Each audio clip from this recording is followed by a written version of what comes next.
mga nay, it's Monday. And nakapasok man si Kuya Will dahil lang oras ay 8 na. Kanina pa yung pasok nila, 7:30. Yan. So, 7 pa lang, nakaalis na siya. At eto ko, pupunta muna ako ng palengke kasi wala kaming ilaw. Yan, medyo madilim ngayon dahil nag-uulan at wala kaming ilaw. So, itatry kong isaksak. Yan. Ayan o. Hundido. Umiilaw siya konti lang. Pero, kailangan na talagang palitan yung bumbilya. At dito kami nakaasa sa dala-dala ni Bossing na solar. Ayan. Buti na lang, may dala si Bossing na solar. San linggo na to namin gamit. Tawag na ito. I-charge ko lang to. Nasa na ba yung remote? I-charge ko lang to. So, ayan. Patayin muna natin. Off ko muna. I-off. Yan. So, dito ko siya china-charge. Sa loob. Kaya lang medyo madilim pa kasi di pa ako nakakaligpit dito sa loob. Yan ang dilim. Kaya kailangan ko ng ilaw talaga. Dito ko siya sinasaksa kasi yung ano nito nasa labas. Panel. Buti na lang nga at medyo umaraw-araw. Kaya makakapag-charge to kahit pa paano. Kala ko hindi naaaraw eh. Yan.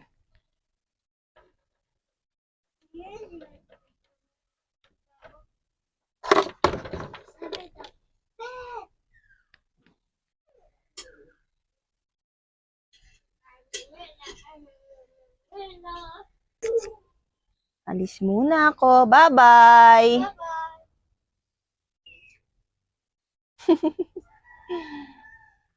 Yan, ako'y maglalakad lang. Hindi na ako magdadala ng payong kahit na medyo umuulan-ulan dahil magkasakay naman ako mamaya. So, yan, medyo may araw-araw. Tingnan nyo. Silaw.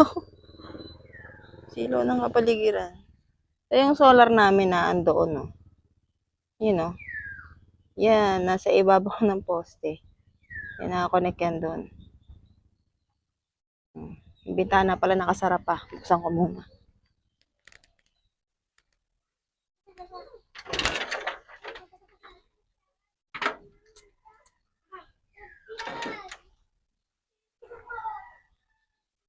So, ayun. Halika na. Punta na tayo ng palengke. Hello, hi mga nay! Day off ko ulit for today's video. Kaya naman, walang katapusang nanay chores na naman ang matutunghayan nyo sa video na to. Kaya kung ayaw nyo ng paulit-ulit na paglalaba, paglilinis, pagligpit, paghuhugas, pwede namang scroll down yung video ko. Naglalakad nga pala ako papuntang palengke para mag-grocery. Closing shift kasi ako ng mga nakakaraang araw kaya naman hindi nga ako makapag-grocery kapag ka nakauwi. Hindi katulad pag opening shift, pagka uwi ng alas 5 ay nakakapag-grocery na ako agad pagkasahod. Una ko na nga binili ay yung bumbilya para sa ilaw namin. Nung una akala ko dito pa sila nakapwesto. Yun pala nagpalit na sila ng pwesto nung furniture shop at dito na nga yung kanilang hardware. Medyo malapit lang naman at pinasiguro ko na nga unahin tong bumbilya kasi baka mamaya pag nag-grocery ako makalimutan ko na nga to at hindi ko mapaglaanan ng budget. Mabababa lang yung wax kasi matipid ito sa fridge. Mga 11, pang kusina, maluwang. Yung magkano yung gano'n? 160, yung maliit. Yung 9 watts, mas mababa konti, 1 kilo yung sumunod sa maliit. Sige yung 9 watts na. Isa lang. Isa lang po. Buti na lang at mabait yung tendera at inoferan ako ng mas mababang singil sa kuryente at saka mas murang bumbilya. Yung iba kasi hindi na nag-o-offer kung ano na yung sinabi mo, yun na lang yung ibibigay nila. Wala naman kasi akong alam sa mga ganitong bumbilya kasi si Bossing talaga yung inaasahan ko dito. Nagkataon lang na wala talaga siya ng mga time na to kaya hindi ko nga alam at hindi ko sigurado kung ano yung bibilihin ko. At syempre nung ma-secure ko na yung bumbilya, dumiretso na nga ako dito sa grocery. At alam nyo ba mga nay, dadagdagan na yung kapal ng mukha ko. Nakakapag-video na ako sa grocery. Nung una sa Pure Gold, diba? Ngayon dito naman sa grocery. Natatawa nga ako kasi tumitingin sa akin yung ibang mga boy at saka yung mga nandun sa cashier pati na yung ibang mga namimili. Siguro nagtatanong sila bakit kaya naka-video tong babaeng to? Basta gusto kong mag-video, bakit ba? For the vlog kasi to, kaya pagbigyan niya na ang inahan. Anyway, syempre, ang lagi kong inuuna ay yung kape, gatas at asukal. Tapos, saka ako sinisingit yung mga mantika, toyo, suka. At higit sa lahat, ang kailangan ko masecure ay yung pang-recess ng mga bata, mga biskwit at ilang mga candies.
Doon talaga ako natatagalan sa pagbili ng mga gummy candies kasi paborito ko yan. Minsan hindi ko na binibigay sa kanila, pinapapako na lang. Yung totoo, hindi talaga para sa kanila yon, para sa akin talaga yon. Meron nga rin akong hinahanap dito, yung Maxi Pill. Yun nga lang, wala sila noon, kaya sabi ko next time na lang ako bibili. At nagpunta na nga rin ako dito sa cashier para nga ipakompute na yung aking mga nabili. At luckily, hindi umabot ng 1K yung aking mga pinamili. Syempre, naka-budget na yun, hindi pwedeng lumagpas ng 1K. At nako, mapupurdoy talaga ang nanay nyo.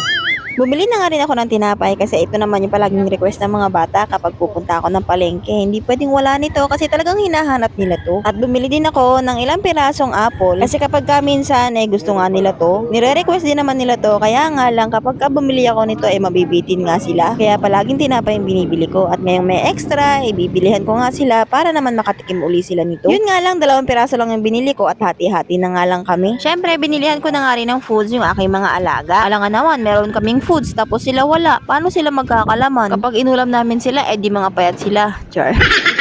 At habang pauwi nga ako ay naalala ko na nagpapabili nga pala si mama ng tinapay. Ang kaso yung nabili ko ay para nga lang sa mga bata. Buti na lang at may nagtitinda ng pandesal dito sa may kanto namin kaya nakabili nga ako. At yung inaakala nyo na nagsakay ako pauwi ay hindi po. Sayang po ang pamasahe. Pambili din nyo ng tinapay. Kaya eto, naglakad nga ako at ayan nga yung aking mga bitbit habang naglalakad.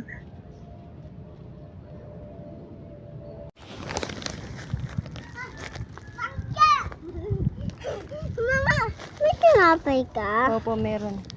Wow. Oo. Ito kay Lola. Bibigay ko yan kay Lola ito sa amin. Huwag mo ubusin.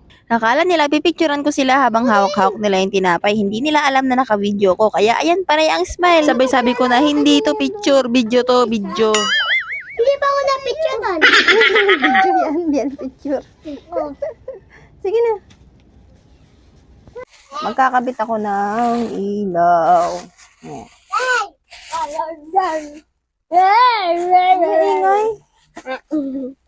Ito yung binili ko.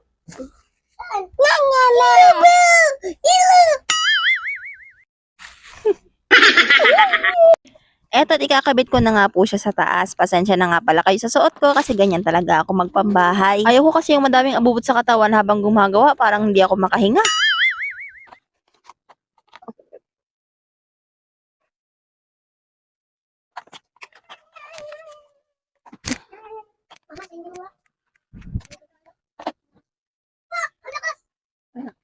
Okay na. After sa palengke at paglalagay ng ilaw, syempre gawaing bahay naman tayo. At kailangan ng paspasan habang maaga pa para naman kahit papano mabawas-bawasan yung mga gawain. At dahil may pasok ngayon, ako nga ang naka-duty dito sa higaan ng mga bata. Pag wala naman kasing pasok, si Kuya Wilt ang gumagawa nito kasi naman kailangan nilang matuto ng mga obligasyon nila sa bahay. Kailangan ko ang unahin lahat ng mga kalat dito sa loob para naman palabas lahat ng kalat at isahang ligpit na nga lang. At kung nakikita nyo, yung mga nakatambak na yan mga tupiin po yan. Kung naaalala nyo.